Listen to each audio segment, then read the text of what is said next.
In Somerset, police have been busy enough responding to crashes and stranded drivers. Unfortunately, they also stopped a man they say took advantage of the bad weather to steal from people. Phil Pendleton joins us live from Somerset to explain what happened. Phil?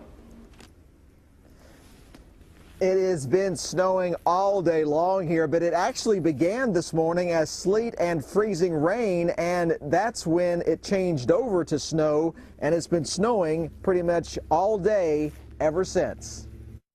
I spent almost 10 years in the Marines. Most of Randall Smith's active duty was overseas in the desert. Today, a much different kind of battle, a much different kind of condition. I was actually a licensed Humvee driver in the Marines for a couple of years.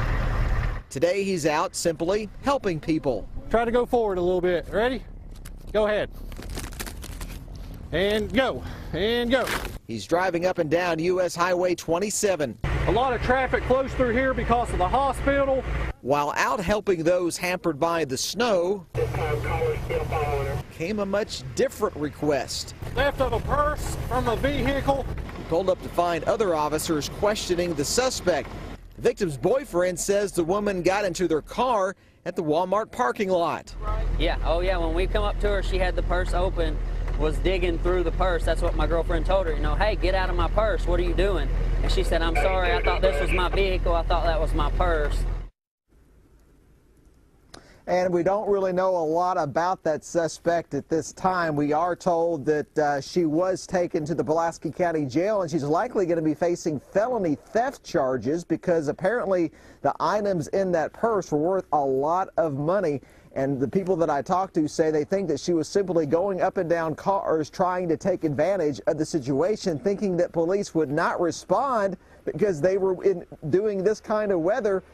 Obviously, she got quite the surprise. In Pulaski County, Phil Pendleton, WKYT. Thank you, Phil. Tim Armstrong is finally back on the road again after spending the night on a cot in a middle school. Yesterday, his day began on northbound I-75 before he came to a quick stop, thanks to multiple tractor-trailer crashes in Rockcastle County. Then the snow started falling and I was stuck. Luckily, had a full tank of gas and a pillow and a blanket. He would end up spending 16 hours in his car before the National Guard rescued him and others about 2:30 Saturday morning. They all did a great job considering the circumstance. The emergency management director told me that he's been holed up at his house, unable to do much of anything because of this situation. He says he's been manning the phones and his computer and offering assistance wherever needed. Others, though, say that they've been able to help out the local fire department, the school system, and of course the Red Cross, doing whatever they can to help people stuck in this terrible situation. We had 71 people spend the night last night. Wendy LaRue says the Rockcastle County Middle School opened a shelter to provide a warm cot and welcome meals. Can't thank the Red Cross enough for being here for knuckleheads like me in time of need. LaRue says the shelter will stay open as long as needed, but as of noon Saturday, only about a dozen or so remained. In Rockcastle County, Phil Pendleton, WKYT. For decades, Michael Reed Neal put his life, and you might even say his heart and soul, into his automotive business. His community responded. When you lose it all, it's hard. Hard because he's been down this road before. In '93, it was destroyed by fire, and we came back. Friday, it wasn't fire. You could argue, rather, it was the opposite element that did all of this. Devastation. Yeah, your heart goes straight down. 5 cars and all the equipment instantly gone under the weight of a lot of snow. No, I didn't think it would ever happen, you know. I've been through several things, but not this.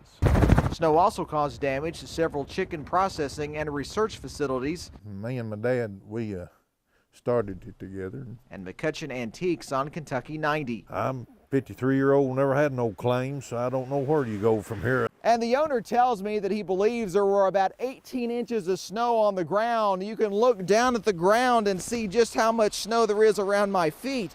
There is a tremendous amount of snow here in Wayne County. A lot of snow that was simply too much for some roofs to handle. I come over the mountain Saturday morning and Look, this is what I saw, and it's just a total mess. McCutcheon's Antiques had insurance. Reed's Automotive did not. Been here Neal before. says he forego his business insurance to cover his wife's health needs recently. In Wayne County, I'll come back. I'll come back.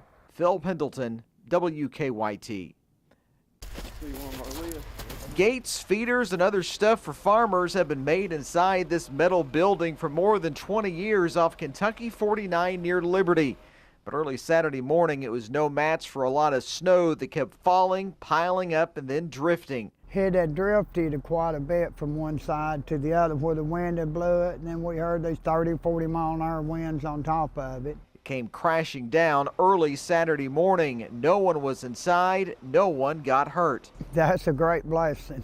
The only good news and a lot of loss. It's destroyed about everything. And if this wasn't enough, the owner says he's also been hobbled by something else that happened during the snowstorm. In fact, that's why Scott sat in his truck for this interview. Broke my leg Friday afternoon. You could argue that snow broke his business and also his leg. Slipped in the snow out there and broke my leg. He has no insurance, but he vows to be back to making gates within weeks and back to normal by the summer. But we won't be back up to par probably 6 months. But we hope to be making some gates within 2 or 3 weeks. The building was destroyed, and Scott fears just about everything inside was also lost. In Casey County, Phil Pendleton, WKYT.